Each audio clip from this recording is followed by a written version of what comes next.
皆さんこんにちは、2号です。ベーシングエイププロデューサー2号。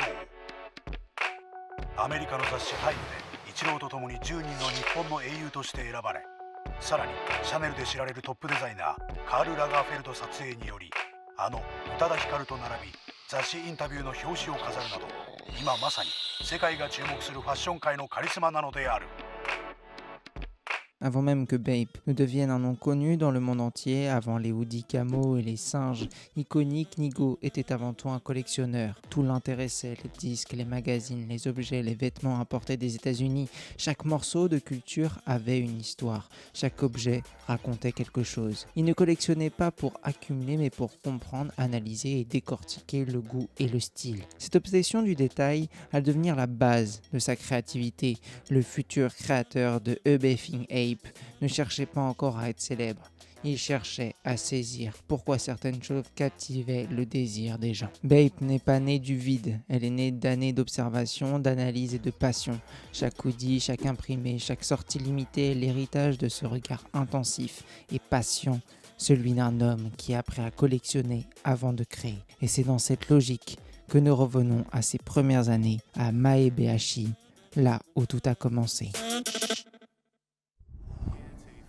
Nous sommes donc dans les années 70. Tamo Aki Nagao grandit dans une famille ordinaire. Ses parents travaillent tous les deux, mènent une vie stable. Il n'y a pas de fortune, pas de contact dans la mode, pas de célébrité autour de lui, juste un quotidien ponctué d'écoles, de petites courses et de moments passés à observer le monde. Dès son plus jeune âge, Nigo se distingue par sa curiosité. Il n'est pas celui qui suit les autres, mais celui qui remarque les détails que personne ne voit. Il est attentif aux sons, aux images, aux objets.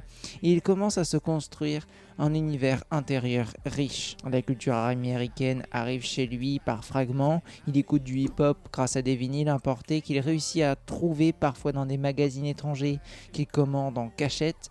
Run DMC, LL Cool J, Beastie Boys. Mais ce qui l'intéresse, ce n'est pas seulement la musique, c'est la manière dont chaque artiste se présente.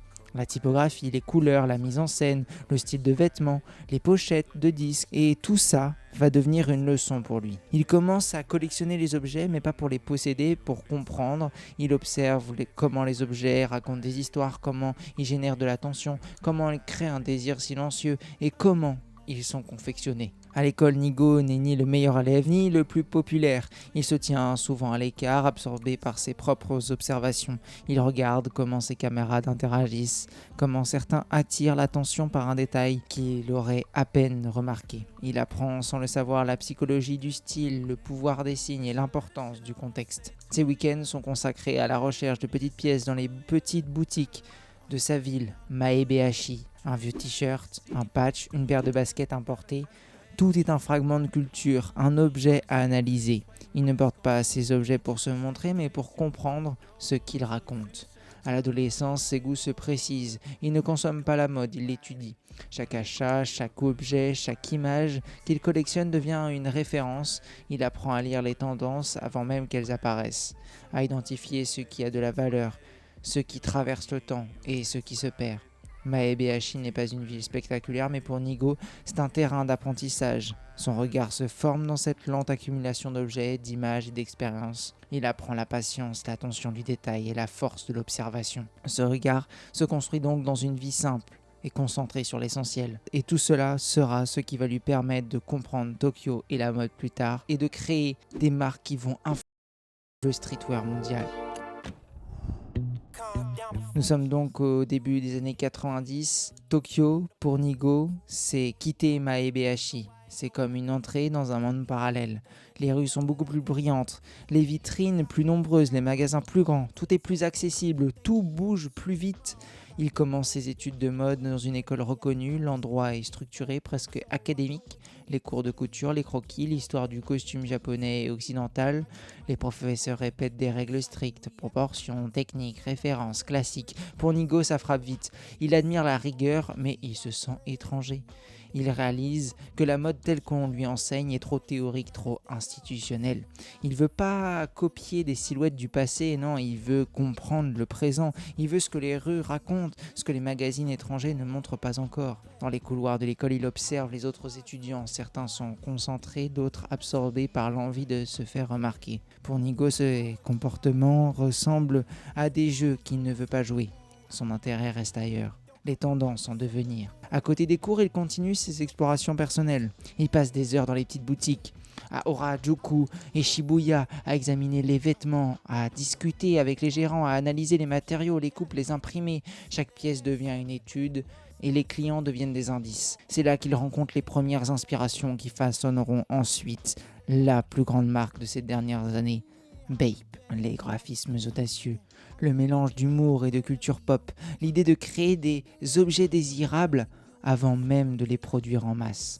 Il comprend une chose essentielle, la mode n'est pas seulement dans le vêtement, elle est dans la manière dont les gens la vivent, la désirent, la racontent aux autres. Ses études formelles lui offrent des techniques mais pas de réponse. Il apprend à coudre, à dessiner et comprendre les tissus, mais ce qu'il cherche, c'est la manière de créer un désir unique. L'immédiat et le culturel n'est pas dans les livres ni les cours. Cette tension devient son moteur. Il comprend qu'il ne peut pas suivre le chemin classique. Pour inventer quelque chose de nouveau, il faudra prendre ses propres décisions, créer ses propres codes et parfois ignorer ce qu'on lui enseigne. Tokyo lui ouvre donc la porte sur un monde infini de possibilités, mais elle lui montre aussi que la route sera solitaire, exigeante et qu'il faudra apprendre par lui-même. C'est ce mélange d'observation intense et de désillusion face à l'académie qui prépare Nigo à son premier vrai projet, la création de Nowhere, la boutique qui deviendra le laboratoire de A Bathing Ape.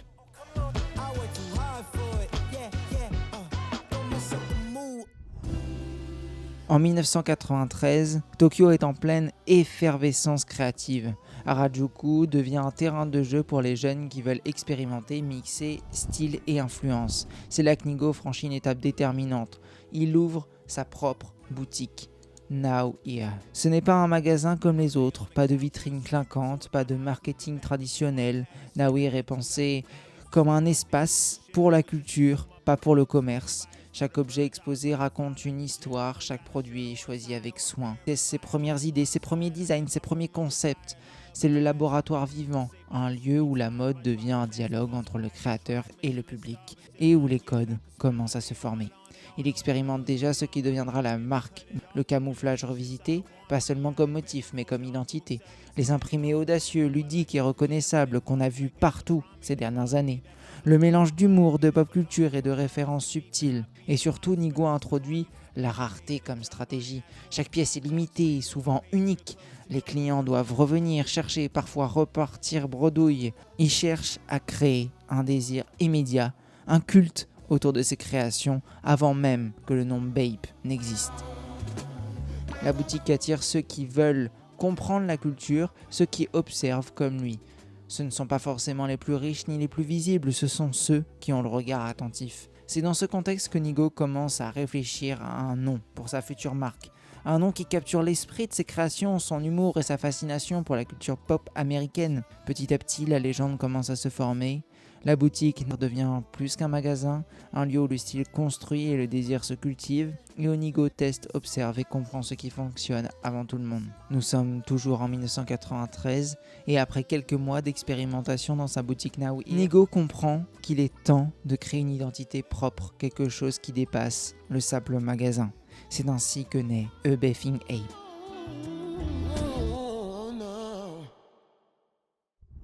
Le nom sort pas de nulle part, il est inspiré par un film qu'il adore depuis sa jeunesse, La planète des singes. Mais si ce film est bien plus qu'une simple référence cinématographique, c'est en partie car en japonais l'expression joue un double sens subtil et drôle. Elle critique gentiment certains jeunes riches et oisifs, un clin d'œil ironique à sa propre génération. Nigo commence à dessiner les premiers motifs qui feront la signature de Bape. Le camouflage devient une identité visuelle iconique, reconnaissable entre toutes. Les hoodies arborent déjà le fameux logo du singe, mélange d'humour et de style prêt à devenir iconique. La boutique Now Here sert toujours de laboratoire. Chaque pièce est testée sur le public, chaque sortie est pensée comme un événement culturel. et non pas seulement comme un produit. Les clients viennent chercher l'inédit, parfois repartent bredouille, la rareté devient une arme, le sold out est un statut. En parallèle, Nigo continue sa passion de collectionneur. Il ne cesse d'observer la culture internationale et décortiquer les tendances et de noter ce qui attire l'attention. Dans cette obsession pour le détail et le désir qui transforme ses créations en objets de culte, c'est ainsi qu'en 1993 n'est plus seulement un nom, c'est un univers, une identité, un langage que les fans commencent à comprendre. Quelques mois après la création de Bape, Nigo commence à comprendre que la rareté est plus puissante que la publicité. Ce n'est pas de l'arrogance, c'est une stratégie consciente pour créer le désir. Si tout le monde peut acheter, personne ne le veut vraiment.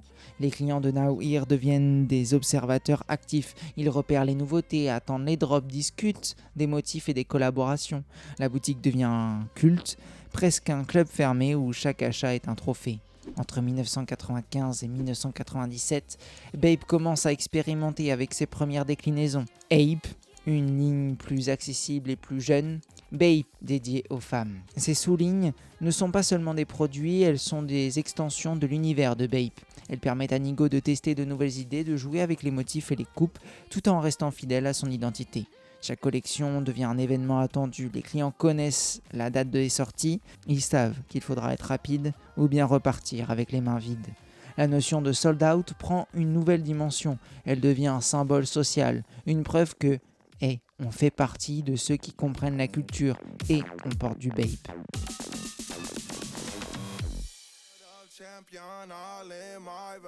Entre 1998 et 2003, Bape commence à attirer l'attention à l'international. Les magasins étrangers s'intéressent à Harajuku, au Hoodie Camo et aux fans qui se pressent devant Now Here. Les collaborations avec des artistes et des marques émergent, posant les bases d'une stratégie qui combinera toujours culture et exclusivité. Pendant cette période, Nigo reste fidèle à sa passion de collectionneur. Il observe encore la culture américaine, les labels indépendants, les tendances émergentes, et il va intégrer ses influences dans ses créations. Ainsi, entre 1993 et 2003, Bape n'est plus seulement une marque de vêtements, c'est un phénomène culturel, une communauté, un univers reconnaissable à ses détails, et le début de ce qui fera de Nigo une figure centrale du streetwear mondial.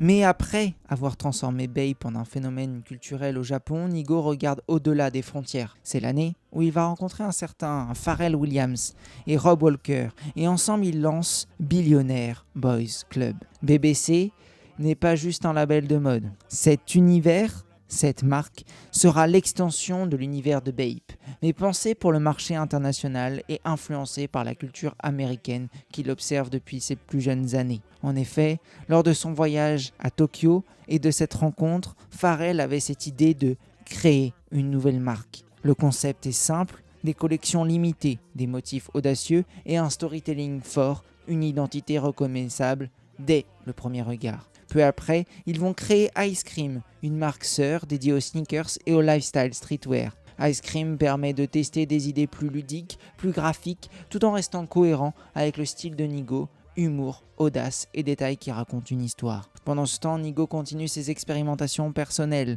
avec Nigold, une structure entrepreneuriale qui lui permet de gérer ses projets, collaborations et investissements. C'est le laboratoire invisible derrière toutes ses créations. Celui où il peut tester des nouvelles idées sans contrainte. Bape, BBC, Ice Cream se développent rapidement aux États-Unis et en Europe. Les collaborations se multiplient, magazines, artistes et même marques comme Nike ou Uniqlo. Chaque projet reste limité, chaque collection un événement. Nigo continue d'appliquer la stratégie de rareté et de storytelling qui a fait le succès de Bape. Il ne s'agit pas seulement de vendre des vêtements, il s'agit de créer des objets désirables, de construire une communauté et de transformer chaque sortie en moment culturel. Nigold devient une structure clé pour ses projets futurs. Human Made voit le jour autour de 2010 avec une esthétique inspirée du workwear, vintage et du lifestyle. Une approche différente de Bape, mais avec la même philosophie. Regarder le passé, comprendre le présent et créer pour l'avenir. Entre 2003 et 2010, Nigo passe donc d'icône japonaise à acteur global du streetwear, posant les bases pour Human Made, ses collaborations avec Adidas et Uniqlo et pour sa future nomination chez Kenzo.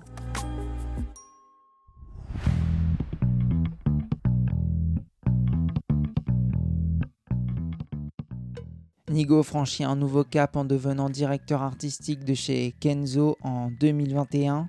Pour la première fois, il prend les rênes d'une maison de haute couture. Mais loin de se conformer à l'histoire classique de Kenzo, il y injecte son regard unique, sa sensibilité au streetwear, sa capacité à raconter des histoires à travers le vêtement. C'est une consécration pour lui, le jeune garçon qui collectionnait des vinyles et observait les détails que personne ne voyait, influence désormais une des maisons les plus emblématiques du monde. Ce parallèle n'est pas anodin. Nigo ne vient pas pour casser Kenzo ni pour le streetiser, il vient pour réactiver une mémoire. Il replonge dans les archives, observe les imprimés, les volumes, les références culturelles de Takada Kenzo. Et il retrouve une liberté, une joie, un métissage que la maison avait un peu perdu. Son approche est méthodique, comprendre avant d'interpréter. Dans chaque collection, il évoque un dialogue entre l'héritage japonais, la culture occidentale et un langage contemporain. Là où d'autres auraient imposé leur ego, Nigo impose une lecture et réintroduit la couleur, le graphisme, la narration, mais sans jamais trahir l'esprit de la maison. Chez Kenzo, il ne crée pas pour provoquer, il crée pour raconter. Il prouve surtout une chose essentielle, le streetwear n'est pas un genre, c'est une culture visuelle, une manière de penser le vêtement comme un vecteur d'histoire. Avec Kenzo, Nigo ne monte pas d'un étage dans la mode, il élargit la pièce. Il montre que la frontière entre luxe, rue, héritage et modernité n'ont jamais vraiment existé. Elles attendaient simplement quelqu'un capable de les lire. Chez Kenzo, Nigo marque surtout par des pièces plus que par des shows. Très vite, certaines silhouettes deviennent des repères. La Varsity revisitée, omniprésent, agit comme un pont entre Ivy League, américaine, street culture et héritage japonais. Il va aussi reprendre les bombers, mais cette fois-ci brodés et riches en symboles, rappelant autant le souvenir d'enfance que les archives de la maison. Il réinstalle aussi le tailoring souple, jamais rigide, pensé pour être porté, vécu, presque usé avec le temps. Les imprimés floraux reviennent non pas comme décor, mais comme langage graphique. Autant ça plaît, autant ça déplaît. Intégrés dans des ensembles cohérents plutôt que comme des pièces isolées. On remarque également des dénimes travaillés, des vestes utilitaires, les pantalons amples, toujours construits avec une attention particulière aux matières et aux finitions. Nigo ne cherche pas la pièce choc, il va chercher l'ensemble, la pièce durable, celle qui va s'inscrire dans le quotidien tout en portant quelque chose d'authentique. Chaque vêtement semble pensé comme un futur classique capable de traverser les saisons sans dépendre d'un effet de mode. Chez Kenzo, ces pièces vont rester iconiques et ne crient jamais sur la modernité. Elles la suggèrent avec calme et précision.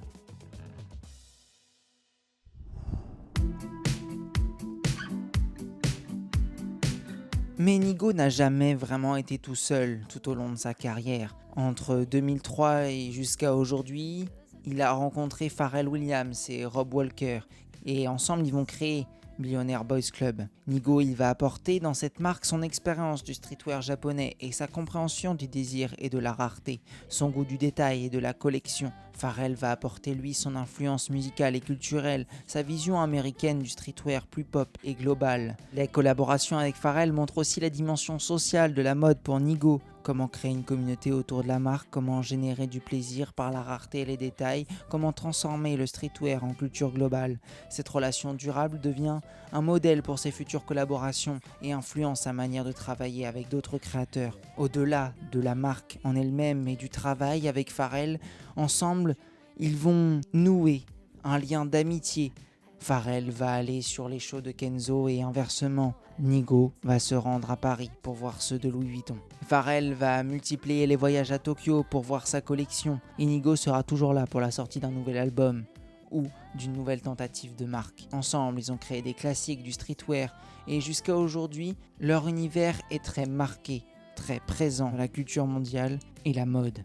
Entre 2018 et 2020, après avoir consolidé avec Human Made et sa réputation mondiale, Nigo va commencer aussi à collaborer avec un autre grand nom de la mode, Virgil Abloh, chez Louis Vuitton. Virgil, un ami et aussi un mentor, partage avec Nigo une vision commune. Transformer le luxe avec l'énergie de la rue. Raconter des histoires à travers les vêtements. Chez Louis Vuitton, Nigo va apporter sa sensibilité du streetwear et de la culture pop. Son expérience de collectionneur et d'observateur capable de transformer des références culturelles en motifs et pièces désirables. Ces collaborations marquent un tournant, elles intègrent le streetwear dans le luxe tout en gardant l'identité forte de Nigo. Grâce à Virgil et Louis Vuitton, Nigo va démontrer que la mode n'est pas seulement ce que l'on porte, mais aussi ce que l'on observe, collectionne et réinvente. Ces projets confirment son rôle d'influenceur culturel mondial, capable de connecter différents univers tout en restant fidèle à sa vision. Au-delà de ça, Nigo va créer des pièces iconiques, un ensemble en jean que l'on va voir partout. Et cette collaboration de 2018 va devenir l'une des plus prisées aujourd'hui des collectionneurs.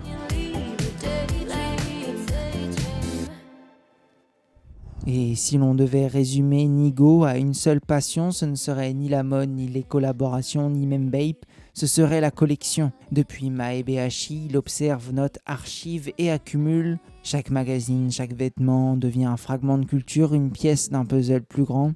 Pour lui, collectionner n'est pas un loisir, c'est un outil de compréhension. C'est la manière dont il apprend le monde, anticipe les désirs et crée des objets qui résonnent avec les autres. Cette obsession du détail ne se limite pas à l'esthétique, elle touche à la psychologie du désir, à la manière dont un objet attire, fascine ou encore raconte une histoire. Au-delà même du vêtement, Nigo va aussi faire des sculptures, en partie des Bear Bricks en collaboration avec Bape que l'on va retrouver partout dans des salons et qu'il va collectionner en interne. Chaque pièce dans son appartement ou bien dans ses archives raconte quelque chose, un souvenir, une influence, un moment de culture qu'il a observé et intégré. C'est grâce à cette pratique silencieuse que Nigo peut créer des marques comme Bape, Human Made ou encore BBC. Il comprend avant tout le monde ce qui capte l'attention, ce qui devient culte et tout ce qui va traverser le temps. Nigo ne suit pas la mode, il les étudie. C'est un travail presque invisible, mais qui se reflète dans chaque collaboration, chaque drop et chaque motif qu'il signe. À travers ses objets, ses archives et ses créations, Nigo enseigne quelque chose de profond.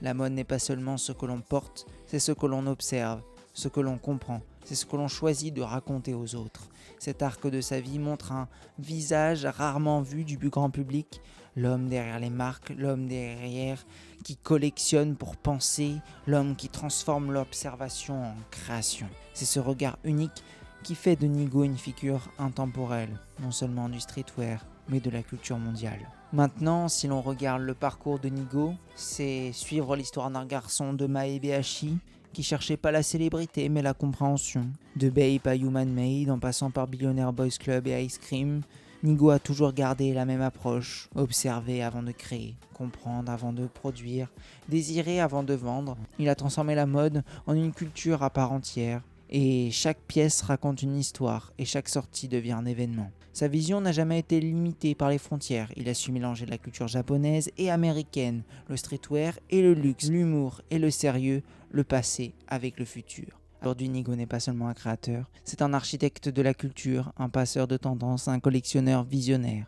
Il nous rappelle que pour créer quelque chose de véritablement durable, il faut apprendre à regarder avant d'agir et à comprendre avant de produire. Alors, quand on parle de Nigo aujourd'hui, on ne parle pas seulement de marque ou de collaboration, on parle d'une vision, d'un regard, d'une sensibilité qui continue d'influencer la culture mondiale et qui inspire tous ceux qui veulent comprendre que la création ne commence jamais par le produit lui-même, mais par l'observation, la curiosité et l'amour du détail. Et si la légende de Nigo continue, c'est parce que ce garçon de Maebayashi nous a montré une chose essentielle, que regarder le monde avec attention, collectionner ses inspirations et créer avec sincérité peut transformer non seulement une carrière, mais toute une culture. It'd be so inspiring to me because he was so imaginative.